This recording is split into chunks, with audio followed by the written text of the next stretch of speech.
శివుడు తన కొడుకునే చంపాడు అని మీకు తెలుసా? ఒకసారి దేవతలేందరూ శివుణ్ణి దర్శించేందుకు బయలుదేరారు.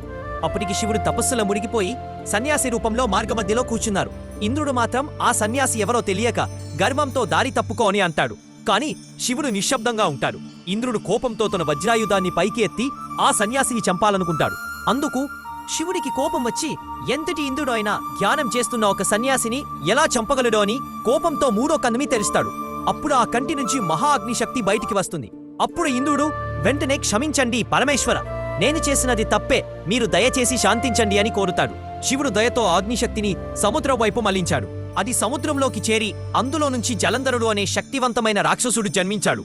అతను శివుని సమాన శక్తి కలిగినవాడే, కాని ఆ శక్తిని ధర్మానికి విరుద్ధంగా వాడాడు. దేవతలపై దాడులు చేశాడు, ఇంద్రుడిని ఓడించాడు, రాక్షసునికి రాజుగా నిలిచాడు. ధర్మానికి విరుద్ధంగా వెళుతున్న ఈ జలంధరుడిని ఆపమని దేవతలందరూ కోరారు. ఇది విని కోపం వచ్చిన శివుడు తన తేజంతో పుట్టినవాడు ధర్మానికి విరుద్ధంగా వెళ్తున్న ఆ జలాంధరుడు సాక్షాత్తు ఆ పరమేశ్వరుడే సంహరించాడు. వీడియో నచ్చితే హరహర మహాదేవ్ అని కామెంట్ చేసి మరిన్ని విషయాల కోసం ఈ ఛానల్ను సబ్స్క్రైబ్ చేసుకోండి.